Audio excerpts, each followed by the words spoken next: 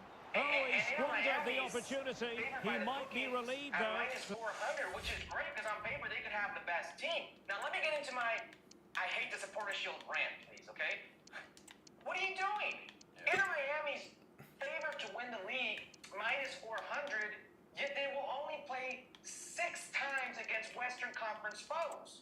So you're doing a disservice to See that Inter the Miami. offside flag is up. Well, the linesman's sparing his blushes here, but you have to say it was a shocking effort. By not having a balanced schedule, how can you determine an outright champion in Supporter Shield for that race? And they will make the change now. Champions Cup spot, I should say.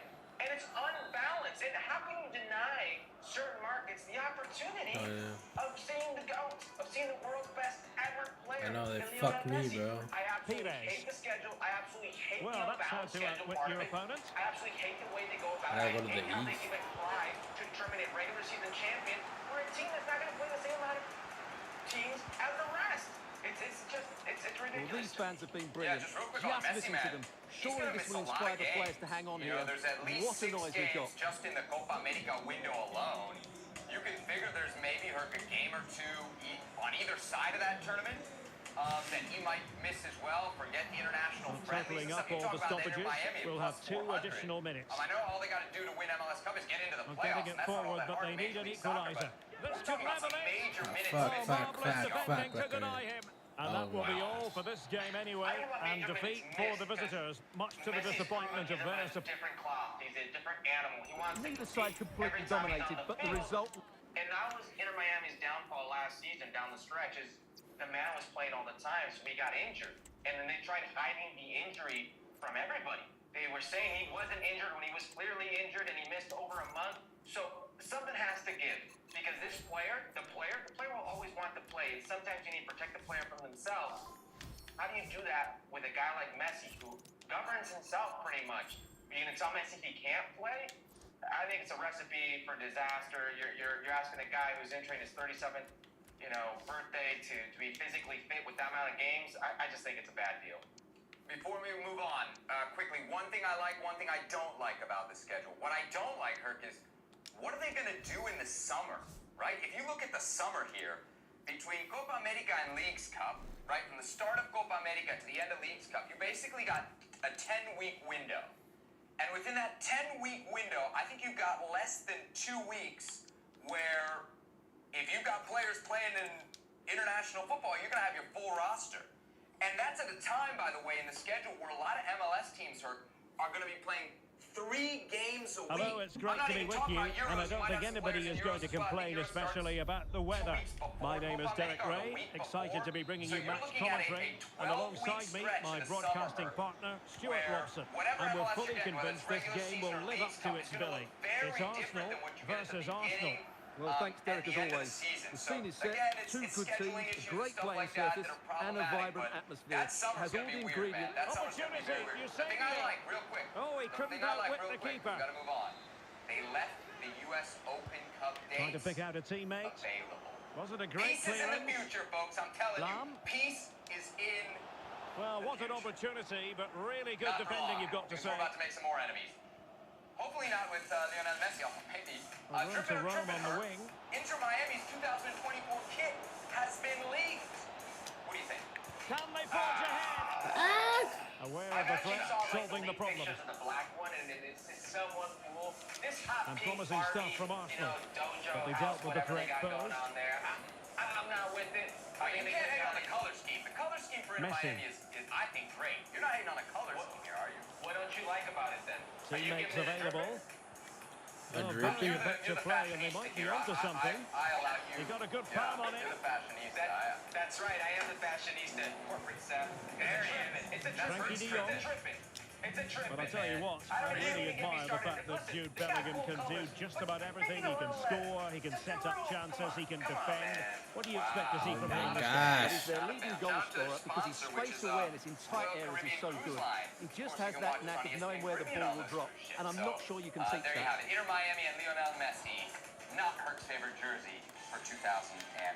Promising avenue of attack favoured by Messi. 7 days a week. You only get us twice a week, And but now 7 Eusebio. days a week. You can watch Huge block. ESPN FC. The crew is live at 5 p.m. Eastern throughout the week and live at 6 p.m. Eastern on weekends. Can he deliver it with accuracy? And the header just clearing the crossbar. Well, I think he'll be slightly disappointed because once he gets to it first, that's a chance. Which means it's almost time to find out who's going to win U.S. Soccer's End of Year Awards. In fact, as I mentioned earlier in the show, the official ballots were due at noon Eastern time today. Did you get yours in? And an astute piece of defending. I don't think I did. I don't even know if I got a vote. Did you get a vote? They send you an email with a link to vote. So yes, we all get a vote.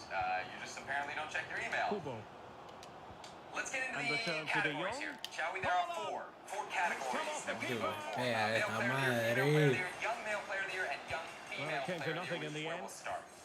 Here are your nominees. Onyeka Gamero, great year for the under-20s. Savannah King, another player that made the jump from U17 quick thinking defensively. Olivia Moultrie, great U20 World Cup, still eligible to play in the next one. Ali Settner, she was the captain of the US U20s, and of course Alyssa Thompson, who was on the US senior squad. He's given us a World Cup at just 18 years old. Kirk, who gets your vote here? I mean, this is a fairly easy one for me. It's Alyssa Thompson. And listen, Alyssa Thompson. Can they take the lead here?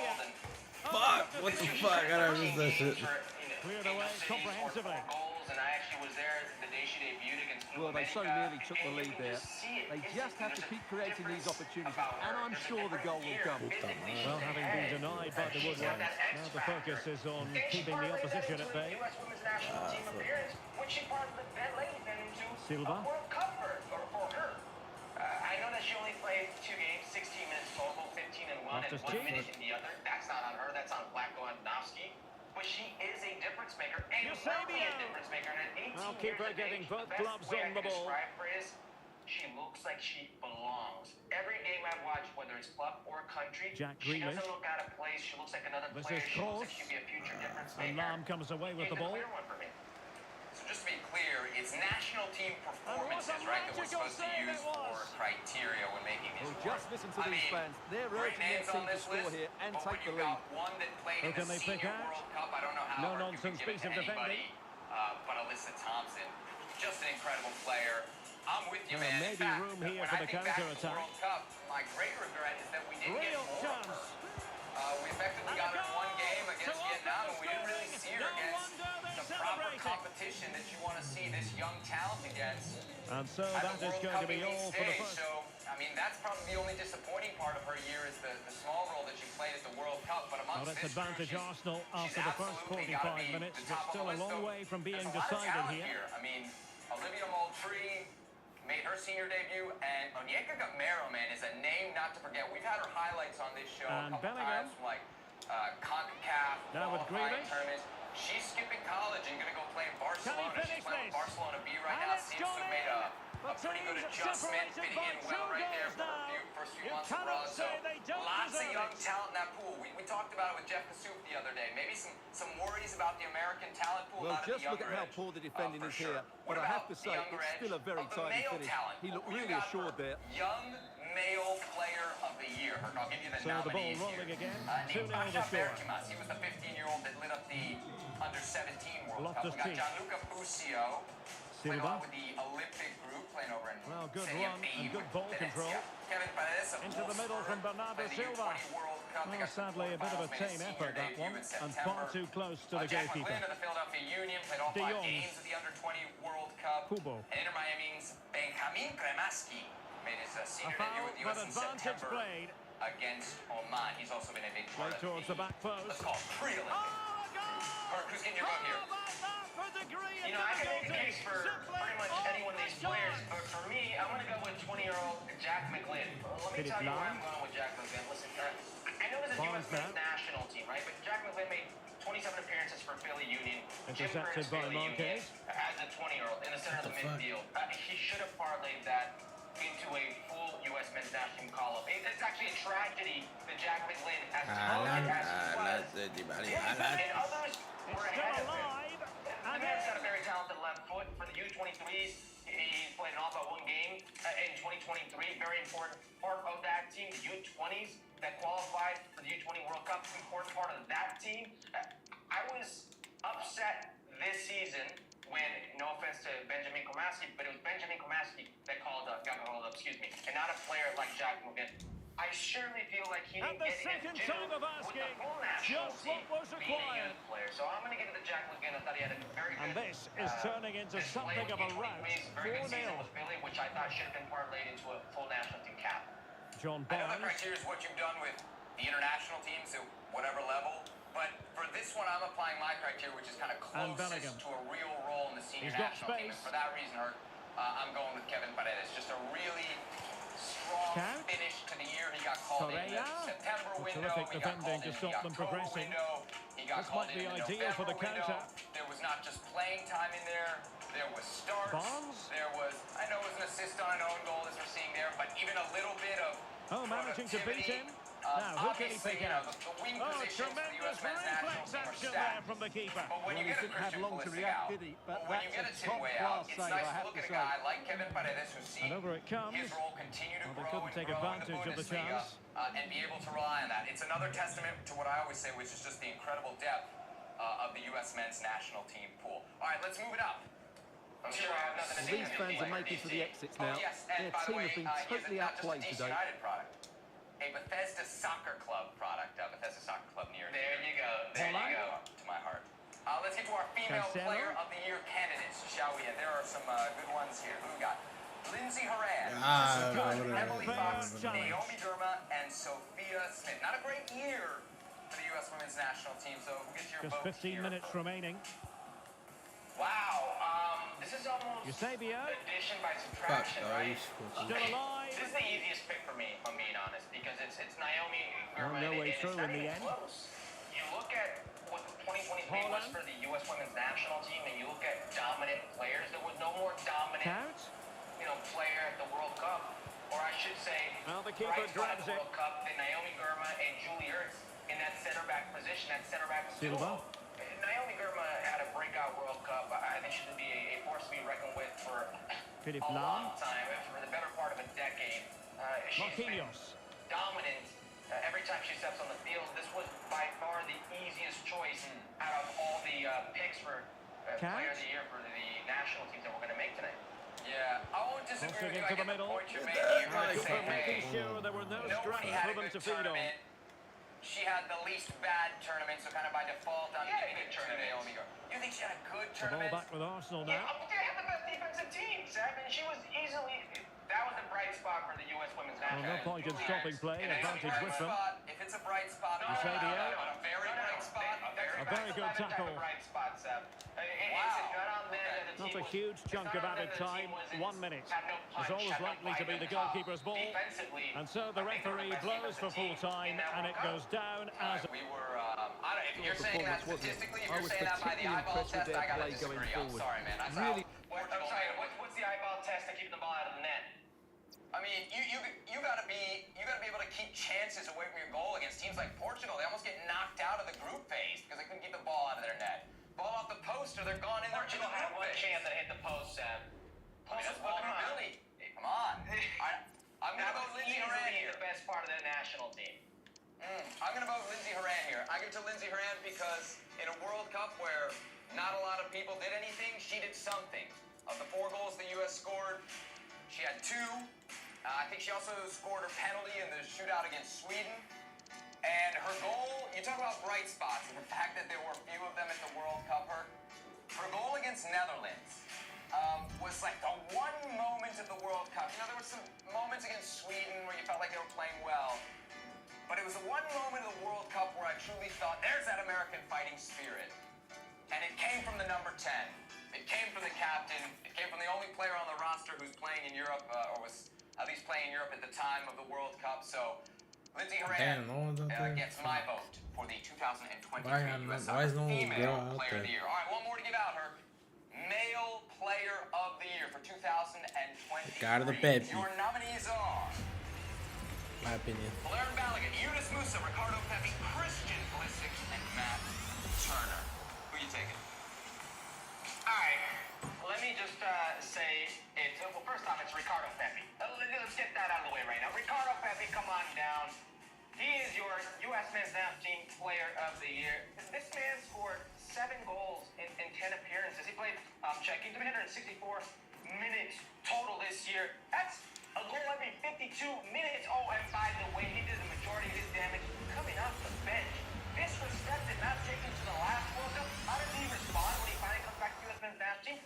team in scoring. Every time you get on the field, prove why you should be there. All by being a kid 20 years of age. Ricardo Pepi is here to stay, and I don't want to hear anything about is he or is he not the player of the year. He is. And I don't want to hear anything about should he or should he not be in the debate at the starting nine. He should be. And here's another thing, okay? Ricardo Pepi, take it. Run with it. That's you. You've earned it. Nobody's taking this from you. But can I say how ridiculous it is that Anthony Robinson isn't one of the nominations here? And this is nothing against Fowler and Balogun. But Fowler and Balogun scored 2 goals total for the U.S. men's national team. And in this performance, it didn't look like he felt